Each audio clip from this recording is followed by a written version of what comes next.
Ils s'accrochent au pouvoir parce qu'ils ont volé, tué, pillé et profitent injustement de privilèges qu'ils n'auraient jamais dû mériter s'ils ne contrôlaient pas le pouvoir. Leur hantise, c'est non seulement de rendre compte de leurs forfaits, mais aussi et surtout de vivre sans ce pouvoir, qui est leur seul moyen d'exister. Un assemblage hétéroclite de flagorneurs, larbins, paresseux et jouisseurs recrutés çà et là sur toute l'étendue du territoire, sur la base de leur soumission totale et aveugle au dictateur sans lequel ils étaient voués aux gémonies, manque de personnalité, incompétence et un fort penchant pour l'accumulation des biens matériels et un désintérêt pour la cause commune. Junior Zogo, Cameroun Web, 9 octobre 2017. Cet extrait d'un article trouvé sur un site camerounais pourrait bien avoir été écrit par un Togolais ou par un observateur étranger, bien informé sur le Togo, pour décrire la dramatique situation politique qui y prévaut depuis plus d'un demi-siècle, et peindre le caractère anti-peuple des profiteurs de l'ordre dictatorial. Ils sont nombreux ceux qui ont décidé de prendre en otage tout un peuple et d'hypothéquer pour longtemps l'avenir de plusieurs générations. Et dans ce monde fermé,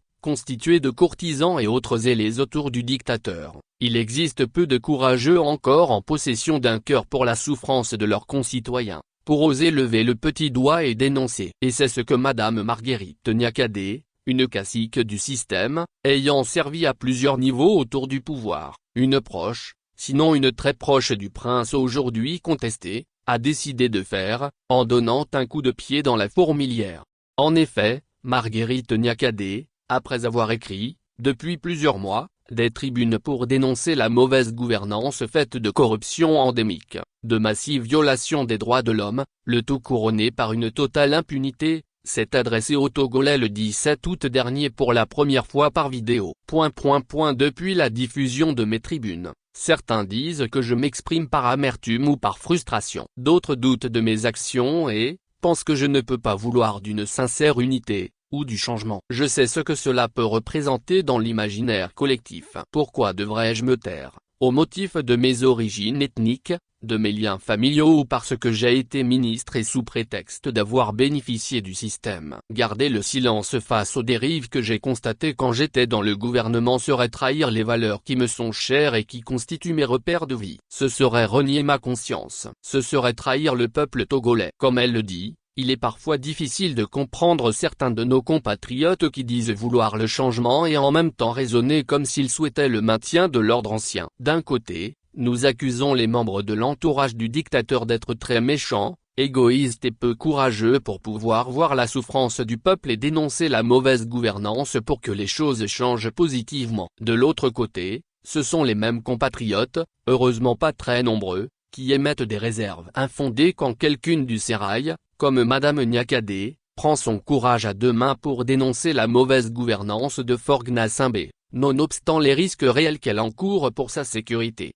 Nous avons toujours relevé le fait que le dictateur, hier Yadema, aujourd'hui Faure Gnassingbé, aussi cruel soit-il, ne peut à lui tout seul, pendant des années, voire des décennies, sans un entourage complice et véreux, conduire le Togo dans la dramatique situation socio-politique que tout le monde connaît. C'est pourquoi nous pensons qu'à travers ces tribunes, depuis plusieurs mois, et tout dernièrement son adresse aux Togolais par vidéo, Marguerite Niakhaday prend beaucoup de risques en faisant ce que beaucoup, au sein de ce cercle de malheur autour du pouvoir, refusent de faire pour soulager le peuple et mettre fin à ses souffrances. Et nous ne sommes pas si naïfs pour ne pas comprendre que parmi nos compatriotes qui doutent de la sincérité de Marguerite Niakhaday, il y en a beaucoup qui combattent ses idées au profit de Faure Gnassingbé.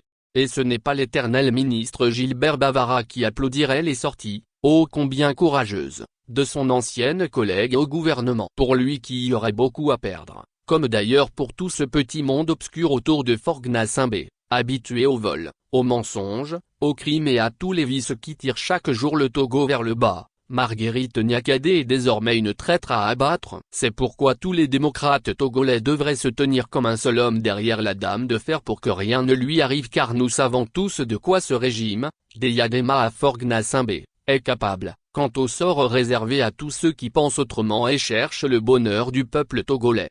Qui a oublié le sort réservé à Beyomé Kodjo et à Dahu Kupéré, aujourd'hui disparus. Les deux personnalités furent présidents de l'Assemblée nationale du Togo, eurent le courage de dénoncer la gouvernance de l'opprobre et de réclamer une réforme du système. Ce que Gnassingbé et Yadema considéra comme un crime de lèse-majesté. Aujourd'hui, bien consciente du danger qui pourrait s'abattre sur elle de la part de ses anciens alliés, Marguerite Niakhaté ose là où beaucoup se taisent pour leurs intérêts personnels. C'est pourquoi elle a d'autant plus besoin de notre soutien que les stupides considérations ethnio-tribales ont encore la vie dure dans notre pays, hélas. Samari Tchadjobo, Allemagne.